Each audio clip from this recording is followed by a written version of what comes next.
Obviously got a great opportunity in front of us. We're excited about this opportunity. Kind of closing up of last week, I thought there was some. I want to give Coach Luttrell and his team credit. I thought they are much improved. I know the score may not have indicated it as the game went, especially late in the third and early fourth quarter. But they are a much improved football team. They're going to win a lot of games, and very impressed with their quarterback. I thought he showed a lot of resilience staying in the pocket. But definitely they fought to the end. There was no quit, and that's a sign of him building that program. So very much impressed with where they are. I thought that our guys showed a lot of fight. I thought we played exceptionally hard. Had to overcome a lot of adversity, which is what we're trained for. We strive in those moments. It's definitely been a key emphasis for us over the last 33 months is being able to weather storms and stay the course. And I thought you saw that Saturday night with our guys trailing 10-0. Nobody flinched. I thought offensively they had a great plan against us, but I thought that I think at the end of it they were going to force Ben Hicks to try to beat him throwing the football, and he was able to do that. So it was great to see Cortland Sutton get back into it. And, we knew the week before that it was going to be very limited with him, but to see him be the playmaker that he is really showed what he's about. Nothing bigger than the 3rd and 8, 62-yard pass that got us on the board, kind of got things going. So thought we stayed with our plan. We wanted to run the football. They were loading the box. They were doing a good job of adjusting to us, but we stayed with the plan. It was good to see Xavier Jones break free and score. It was much needed at that time, but the week before we had to run it, and this past week we had to pass it. So that shows you where this football program is and moving in the right direction there. Defensively, our players of the game were Justin Lawler and Kyron Mitchell. I thought both played exceptionally well. Again, they never flinched. They kept on playing. But we fell down early and then battled back. But the thing about defensively that we're doing, I'm very impressed with, creating turnovers. That's 5 turnovers in 2 games. All 5 turnovers have resulted in touchdowns. So anytime you can score points off of turnovers, it even increases your chance of winning. Our special teams improved from the week before. Cedric Lancaster was our player of the game. We had 2 touchbacks, 2 punts inside the 20. Our coverage unit was much better, and it's continued to show to get better. Josh had another field goal, a 36-yarder, which is always going to pay dividends down the road for him and gaining his confidence. So I got our hand on a field goal that I thought we had a chance to block, and actually had 2 others that we thought we had a shot at. But so again, I thought it was a much improved team that we played, but we also showed that we improved a lot in some areas and being able to adjust and adapt. Moving forward to this week, obviously we know this is like I said earlier, starting out the press conference, a great opportunity for us. Coach Patterson been there 17 years. This is the best team that we've faced since I've been here. Best TCU team that we've faced since I've arrived here. They got speed, they got length, they got a great experience. They had 9 defensive returners, 8 offensive returners. They're very well coached, as we all know. Again, he's been there 17 years. This team is worthy of a top 20 ranking right now that they've got. His guys are as prepared as anybody will face. They're coached at an elite level. We've got great respect for what he's done over there. It is a trophy game, a battle for the iron skillet, which, as a coach, you always look forward to being a part of games like that. And, this is definitely something that the skillet hadn't been on the hilltop in many years. I think it's only been here twice in the 2000s and 6 times since 1989. So it's 2 cities, it's 2 universities, and they go way back. And so a great opportunity for our guys to see where we are with our program coming into our 3rd year. This will be the best team that we've taken over there. And so I'm excited about it. Our guys are extremely excited. They look forward to it always this week. but we know we've got a great opponent that's coming off a big win at Arkansas. But it'll be good. We're excited about it, and they've got definitely got some playmakers. Kenny Hill is obviously the leader on them offensively. They've got great speed at wide receiver, and very experienced at running back. All around, 8 offensive and 9 defensive returners. I think you look at Coach Patterson's career record, and when he has teams that are coming back from being very experienced, they usually have a great year, a great season. And so definitely we've got our work cut out for us. Our hands are full with this opponent this week. But again, we'll go over there Saturday, and each of the last two games I've been a part of, it's been close, and all the way in there till last year was I think it was 6-3 at half, or 9-3 at half, or something like that. But and in the year before, our first year, we're trailing by 5 with 7 minutes to go in a game, and with the ball in our hand. And so, there's this. We'll see where our program is coming into year 3, and I'm excited about this opportunity. But make no mistake about it, we've got they're very, very well coached defensively. I think they've only given up 7 points all year long. They've got the linebackers returning, their secondaries returning. They've got as good a corner as there are in the country in Tejada. So we know from that part of it, we're going to have to play extremely well. So with that, I'll open up for questions. Do you have an update on Seth Lancaster after his injury Saturday? Yeah, Seth will be out this week. It's a dislocated elbow, and we hope to get him back in a few weeks. 6 weeks, 4 to 6 weeks, I think that's what they're saying right now. It's disappointing. It's a young man that's a 5th-year senior, has been in the program, and has really struggled to stay healthy. So, but we'll see. We'll keep him in our thoughts and prayers as he tries to come back, rehab, to get back. Christian Davis didn't play much in the second half on Saturday. Was he all right? Is there an injury? Yeah, he'll practice today. I think he tweaked his ankle, but he should be back. I think it was something minor. I think it swelled up on him just a little bit, but I think he should be good.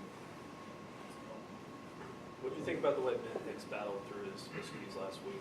Got back on track. Yeah, I thought Ben did some good things. I know he missed a few passes, but I think you could talk to any quarterback that played on Saturdays and Sundays and Thursdays and Fridays, and they always wish they had a few throws that they had back. But they were going to force Ben to beat them throwing the football.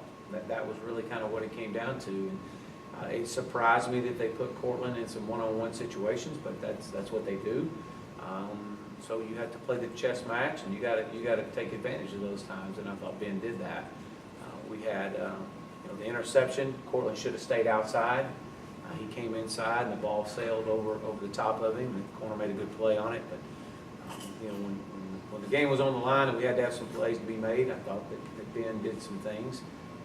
We continue to have all 3 of those quarterbacks doing some really good things right now, and they're going to continue to push and continue to battle as the year goes. So in the first couple of games, you used a pretty large rotation of players, getting different guys' experience. Now going up against the number 20 team in the country, do you expect to tighten that rotation down and keep more starters out there for longer periods of time? Well, you look at it like this as a head coach. I mean, our season's not going to be defined win or lose in one game. There's a lot of ball left in this season, and it's about getting your guys prepared as you take on into conference play. So we've had a really good rotation in the D line. We've had a great rotation with our wide receiver core, which we feel like we've got a lot of depth in those 2 positions. You'll continue to see those rotations happen. As you mentioned, it's been 6 years since SMU beat TCU. So it's before any of the seniors on the team came to the program. What would it mean to you to get those guys in their last chance against TCU? Yeah, well, I think it would be huge. It would be huge for this program. It would be huge for this university. I think you go back as far as when you look at what we're doing in this program right now. This is only the 2nd time in 20 years that they've been 2-0. And only third time in 30 years that they've been 2-0. And so, you have to kind of shake your head on that, but that's the facts. That's the reality of it.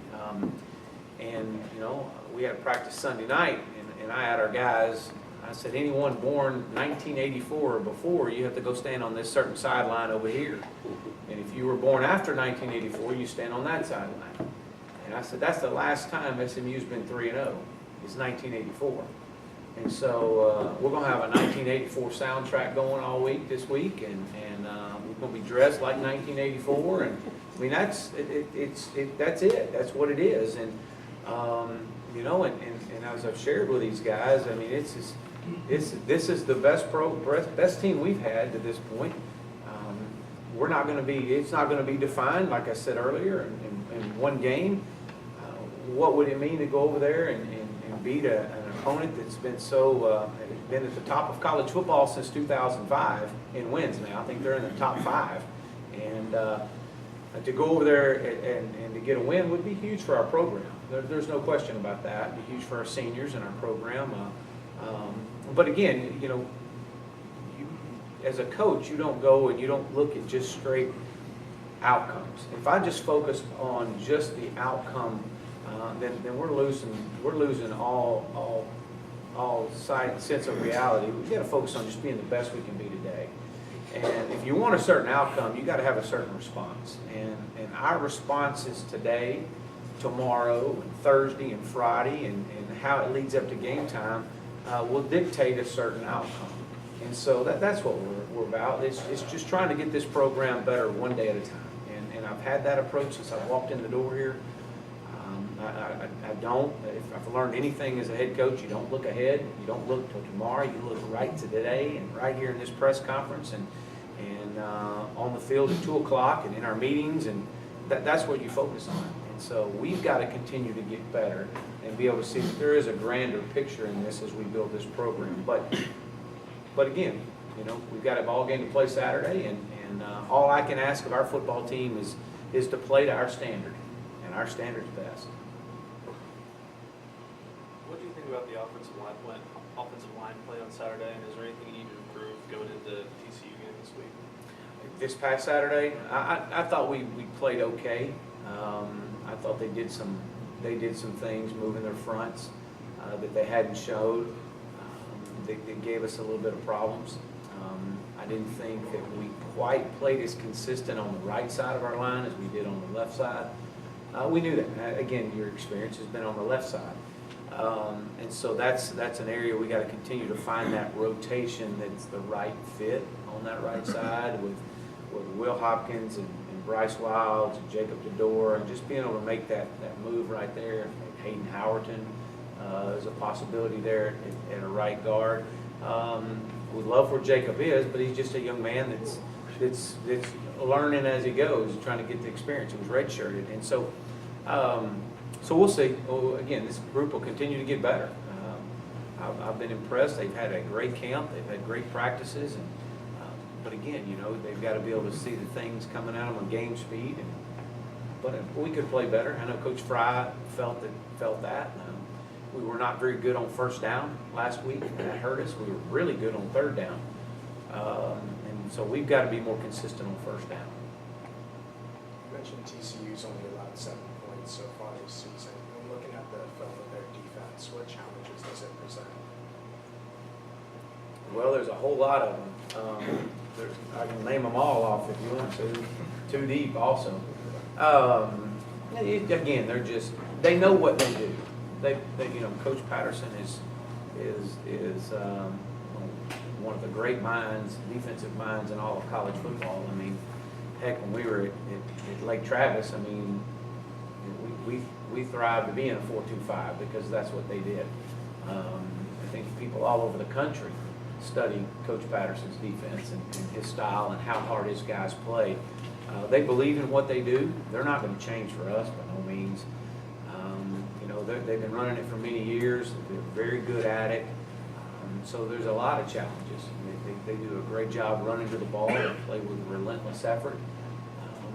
They're aggressive in the back end, in the secondary. They're experienced.